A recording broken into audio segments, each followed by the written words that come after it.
안녕하세요, 여러분. 두비두입니다. 네, 오늘은 그렇게 기다리고 기다리셨던 행정학 공부 방법에 대해서 설명을 드리겠습니다.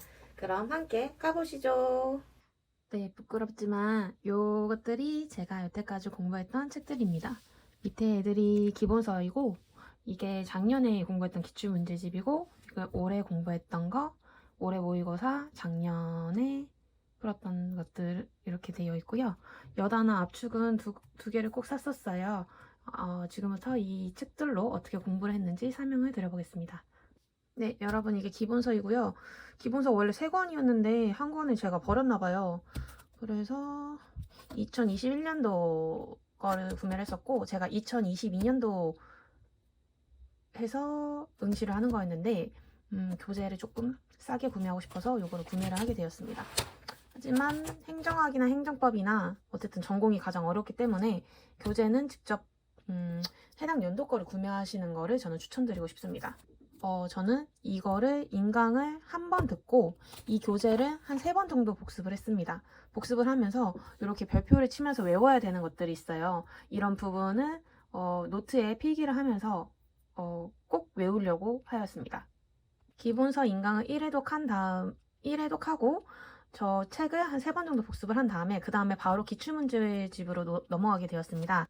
이 세 교재를 좀 보기 편하게 하기 위해서 이렇게 스프링으로 하였는데 2023년도에는 그냥 따로 스프링 없이 그냥 이 교재로 공부를 하게 되었습니다. 부끄럽긴 하지만 기출문제 책들이 정말 깨끗한데요. 저는 여기에 풀지 않고 포스트잇이나 노트 같은 걸로 이 부분을 가린 다음에 다른 노트에 이거를 옮겨서 풀었습니다. 그래서 풀고 나서 틀린 것들은 이렇게 V 표시로 표시를 해주었고 이렇게 3번 표시해 놓은 거는 정말 제가 모르고 계속 헷갈리는 부분들이에요. 그러면 이거를 표시를 3번 하고 여기에 적혀있는 이런 해설들을 보면서 왜 어떤 부분에서 내가 실수를 하고 틀리게 되는지를 확인했던 것 같습니다. 그래서 기출문제는 한 단원씩 풀었거든요. 이게 1편이 진짜 양이 많아요.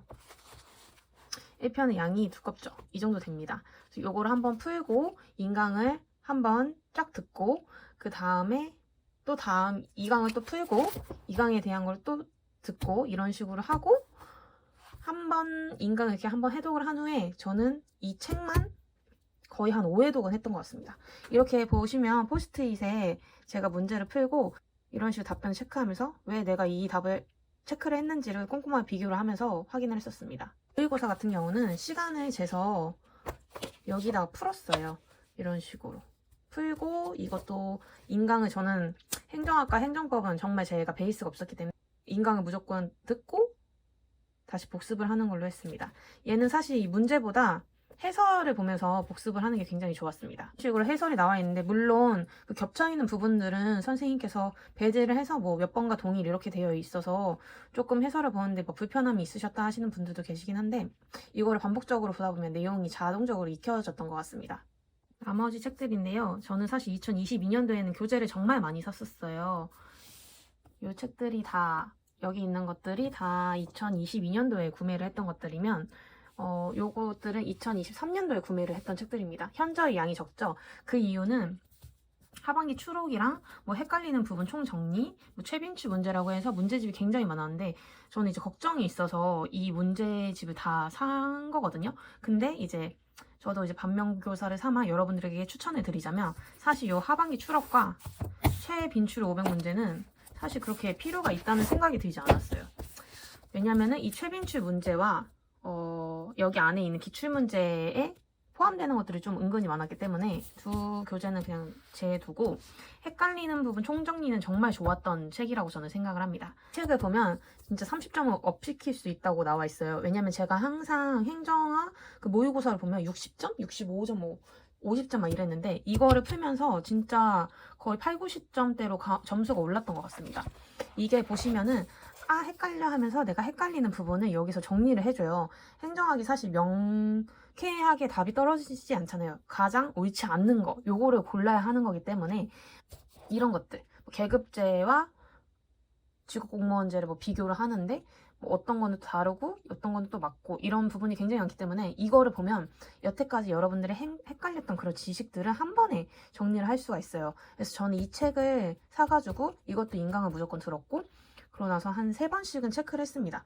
그래서 여기 있는 답변들과 그 정답들을 다 확인을 해보면 아 내가 어느 부분에서 헷갈렸지 이런 부분이 갑자기 용 하면서 치는 것처럼 이게 딱 갑자기 행정학에 대한 눈이 조금 더 커진다는 느낌이 되게 많이 들었었어요. 저의 요 마지막 여단아 책이 정말 중요했던 거는 이거는 제가 그 교실에 들어가서도 봤었던 책이고 마지막으로 정리하기가 정말 좋은 책들이에요. 그래서 제가 이거를 진짜 한 5회독은 넘게 해독을 했던 것 같은데 저는 사실 직장인이라는 걸 여러분들 다 아시잖아요. 그래서 회사를 갈 때 이 책을 꼭 들고 다녔어요. 보면서 어쨌든 요약이 되게 잘 되어 있기 때문에 이걸 보면서 출근을 했었거든요.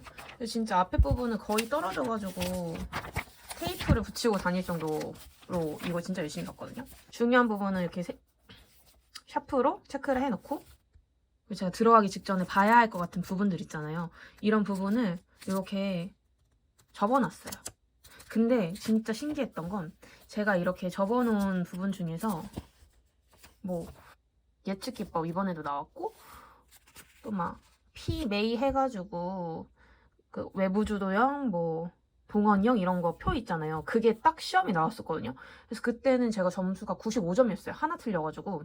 이 책이 많으니까 다 볼 수는 없어요. 그래서 마지막에 여러분들이 봐야 할 부분들만 이렇게 접어서 펴고 시험 보기 전에 성과주의 한번 보고 가야겠다 하면은 진짜 거짓말 안 치고 이게 문제가 나올 수가 있어요. 그래서 저는 이 여단아를 마지막에 시험 보기 이틀 전에 정리하기도 되게 좋고 시험장에 가서 정리하기도 가장 좋은 책이라고 생각을 합니다. 이제 2023년 대비하면서 풀었던 책들인데 사실 이 기출문제가 엄청나게 변화했다는 생각은 안 들었어요. 왜냐면은 기존에 있던 2022년도랑 조금 비슷한데 그래도 국회직 뭐 여러 가지 문제들이 좀 더 들어간 느낌?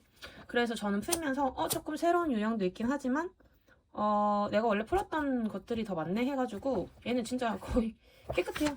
근데 이제 여러 번 진짜 많이 틀렸던 거는 이렇게 동그라미 펴서 별표 쳐놓고 얘도 사실 제가 제시였기 때문에 행정학은 기본 인강은 안 들었지만 기출 인강은 한 번 더 들었던 것 같아요. 기출 인강 한 번 더 듣고 제가 많이 틀렸던 부분들은 이렇게 체크를 해서 확인을 했었고 이거 기출문제 많이 본다고 해서 여러분 답변만 외우면 안 돼요. 그래서 저는 답변만 외우지 않게 이 지문에 대한 거를 파악을 하고 이 지문에서 틀린 그림 찾기를 진짜 잘하면은 맞출 수가 있거든요. 예를 들어 뭐 분절화를 축소하는 거, 분절화를 확대하는 거 이런 거 공공관리론 이런 게 조금 다르잖아요. 그런 거를 이제 찾아서 좀 특징을 파악하려 노력을 했던 것 같아요. 그래서 처음에는 잘 모르니까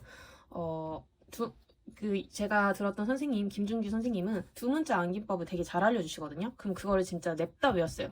이 책을 3회독 기본서를 3회독 하면서 냅다 그 두 문자법을 외웠고 두 번째로 기출을 볼 때에는 이런 문제로 이렇게 적용이 돼서 나오는구나 라는 것을 연습을 했고 이제 어쨌든 제시를 하면서 이 기출 문제를 또 5번 정도 봤는데 이제 보면서 제가 그냥 이 내용을 외우고 있더라고요. 그래서 이거를 외워서 응용을 할 수 있는 능력까지 키우면은 제일 베스트인 것 같습니다. 2023년도는 조금 특이하게 저렇게 기출이 하나만 나온 것만 전 풀진 않았고 국가직 9급 대비해서 나온 거랑 그리고 지방 서울 해서 나온 거를 같이 풀었어요.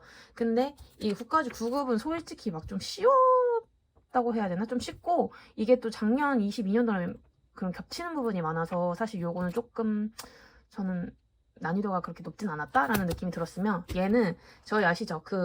올해 23년도 국가직 행정학이 진짜 완전 박살나가지고 이게 좀 대비를 한 느낌이었거든요. 풀면서도 이게 답이 맞아?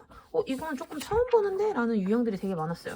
그래서 얘를 공부를 하고 지방직을 보니까 다시 이제 30점이 상승을 하더라고요. 그래서 전에 국가직은 내가 좀 미흡했고 이 정도 수준으로 앞으로 나오면 이렇게 이 모의고사만큼은 대비를 해야 지방직을 잘 보겠구나라는 생각이 들었습니다. 마지막 여단의 책인데 여러분 행정학은 진짜 행정법과 마찬가지로 개정되는 게 진짜 많기 때문에 저런 모의고사는 꼭 사야 되고 이런 여단아 압축도 꼭 사야 된다고 생각을 합니다. 여기가 진짜 개정된 게 진짜 많았거든요. 그래서 저는 이제 이거를 제시니까 어쨌든 저 원래 기존에 있던 여단아랑 여기 있는 내용이랑 비교를 해서 뭐가 바뀌었는지를 먼저 체크를 했었던 것 같아요. 예를 들어 이번에도 시험 문제 나왔지만 통합 예산이 바뀌었거든요. 내용이 싹. 진짜 이것만 엄청 열심히 별표치고 봤는데 문제가 한 문제도 나오더라고요. 그래서 진짜 바뀌는 부분은 정말 열심히 보셔야 된다. 행정학이 진짜 짜증나는 게 정부가 바뀌면요. 제도가 바뀌어요. 정부의 조직체계가 바뀌는데 이것도 원래 문재인 정부일 때가 22년도였잖아요. 그 이후 이제 23년도 윤석열 정부가 들어서면서 국가보훈처랑 뭐 재외동포청 이런 게 신설이 됐어요. 그럼 이게 숫자도 바뀌고 체계도 바뀌고 다 바뀐단 말이에요. 그래서 이것도 진짜 꼼꼼하게 확인을 하셔야지 된다고 생각을 합니다. 마지막으로 지방자치론 이게 제일 중요해요. 왜냐면은 사실 국가직은 이 부분에 대한 문제가 그렇게 많이 나오는 건 아니지만 지방직 이제 서울시 준비를 하신 분들은 여기 쪽 문제가 꽤 나온단 말이에요. 그래서 지방자치론이 사실 좀 제가 느끼기엔 되게 많이 어려워요. 여러분들이 이런 단어가 뭐야? 지방자치단체는 뭐고 지방자치기구는 뭐고 뭐 이런저런 이름이 되게 여러 가지로 헷갈리거든요. 특히 이거 특별자치단체와 자치단체 조합 구별하는 거랑 특별지방행정기관이라고 저는 이게 다 좋은 건 줄 알았는데 특징을 확실히 잡으셔야 돼요. 특별행정기관이 특별자치단체보다는 좋지 않은 기구구나. 이거를 명확하게 머리에 숙지를 하고 있어야지 이 이름들이 다 비슷하지만 여러분들이 다 비교를 하실 수가 있거든요. 이렇게 교재가 나눠진 거를 보시면 알겠지만 1강, 2강, 3강, 4강까지 정말 많고 5, 6, 7강이 되게 얇아요. 근데 얇다고 해서 무시를 하면 안 되는 게 5강이 이제 예산 파트여서 진짜 많이 어렵거든요. 그래서 이건 또 뭔 소리야 하시는 부분이 많으실 텐데 그냥 돈이다. 근데 돈의 종류가 되게 많네? 이렇게만 해서 단순하게 생각을 하셨으면 좋겠습니다. 저도 예산 파트가 제일 어려웠고 예산에 무슨 이런 원칙이 많고 뭘 공부하고 말고 왜 우리가 이런 걸 알아야 돼 했지만 그 이제 알려주시는 요런 두 문자 암기법을 외우고 조금만 생각을 하시면은 예산 문제는 금방금방 풀리거든요. 근데 제일 문제인 게 사실 1강이죠. 1강에 처음에 이런 역사들을 얘기를 해주실 때 이게 무슨 진짜 개소리야 라고 생각을 할 수는 있지만 여기서 이 틀을 정말 잘 잡고 놔야지 문제를 다 풀 수가 있어요. 제가 느꼈을 때는 1강에서 거의 진짜 미쳐서 한 4문제 정도가 나온다고 저는 생각을 하거든요. 그래서 1강은 여러분들이 정말 완벽하게 해놓고 여기서부터 시작을 잘 해놓으시면 나머지는 그래도 문제없이 끝낼 수 있다고 생각을 합니다. 마찬가지로 2023년도 것도 이런 식으로 다 접어서 표시를 해놨고 막판에 이제 서울시 그 시험장 갔을 때도 이것만 봤습니다. 짜란. 마지막으로 저의 요 행정학 점수들만 비교를 하자면 처음에 75점, 갑자기 95점을 팍 상승, 65점까지 떨어졌다가 85점이 되었거든요. 20점 정도 상승했구나. 아까 30점 정도 잘못 말씀드렸는데 아무튼 이 95점 맞았을 때는 제 기억엔 그냥 잘 찍고 잘 풀었던 것 같아요. 제가 말했던 이 표가 처음으로 등장했을 때였는데 모두에게 문화 충격이었고 그리고 이렇게 간단한 문제가 나왔는데 여태까지 뭐 집약 근무형에 대한 문제를 물었던 것들은 없었으니까 그래서 이제는 시험이 그냥 냅다 기출만 외워서 되는 게 아니라 너 이거 제대로 알고 있어를 묻는 것 같아요. 옆에 있는 부분들도 수박 겉핥기 식으로 다 공부를 해야 한다라는 저는 그런 생각을 하였습니다. 여러분, 짜자잔! 이렇게 행정학 개론이 개박살난 이유는 봉건 지배체제? 뭐야? 못 들어봤어. 그리고 여태까지 공부했던 조직군 생태학 이론이 이렇게까지 어려운 말로 나온다고? 진짜 보시면은 요 한 단어들 있잖아요. 여기도 이거 롬잭 막 몰랐잖아요. 이런 한 단어들만 이거 바꾼 거예요. 근데 알고 보니까 이게 책에서 찾아보니 제가 이렇게 정리를 해서 이거를 외우려고 두 문자 암기법을 해놨더라고요. 보는데 너무 화가 나는 거예요. 그리고 이런 것도 이제 보시면 너무 어렵지 않아요? 지방자치법에 이걸 어떻게 알아요? 그래서 다음에 국어, 영어, 한국사는 그냥 저렇게 평범하게 나올 것 같고 전공을 앞으로 이렇게 계속 조질 것 같은데 또 조직이 나오면은 또 행정학도 이렇게 나오겠죠.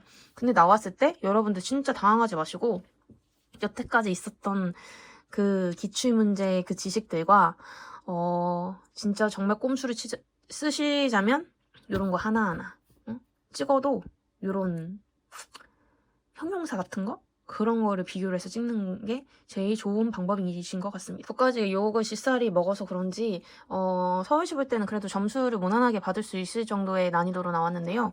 그래도 이런 행정, 재정립 운동 솔직히 이게 엄청 대두됐던 문제는 아니었는데 살짝씩 언급을 해주었던 내용이긴 했었어요. 근데 이제 그런 살짝 언급하는 내용들도 정말 사소하게 보면 안 되고 꼼꼼히 봐야 된다라는 생각이 좀 들었습니다. 그리고 요거 예산 팽창이론, 이게 사실 보물 이런 게 7급에 나온다고 알고 있거든요. 근데 이제 난이도가 7급에만 나오는 게 아니고 7급과 9급을 그냥 뭐 싸잡아서 하려고 하는 건지, 난도를 올리면 7급에서 나온 문제도 충분히 나올 수 있다라고 말씀을 드리고 싶습니다. 네, 여러분, 저의 영상이 좀 도움이 되셨나요? 물론 제가 행정학의 완벽한 고수라고 말씀드리기는 어려울 수 있어요. 왜냐면 제가 작년에 한 문제를 틀려서 95점까지 맞긴 했지만 올해는 그냥 너무 못 보기도 했고 85점은 그냥 평범했다? 왜냐면 난이도가 너무 쉬웠기 때문에 100점도 충분히 맞으신 분들이 굉장히 많았었거든요. 그치만 이렇게 공부를 하신다면 그래도 80점은 넘게 맞지 않을까라는 생각을 조심스럽게 해봅니다. 여러분들이 방향을 잡는 게 너무 어려우실 것 같아서 이렇게 말씀을 드리고요. 제 영상이 도움이 되셨다면 구독과 좋아요는 사랑입니다. 그리고 제가 이제 앞으로 유럽을 가게 될 거예요. 퇴사하는 그 퇴사 브이로그를 보셨을 수도 있고 아니실 수도 있겠지만 이제 제가 곧 퇴사를 합니다. 퇴사하고 이제 유럽에 가서 아주 좋은 추억을 쌓고 올 테니 그 전에도 뭐 궁금하신 사항 있으시면 많은 댓글과 응원 부탁드리겠습니다. 그럼 안녕.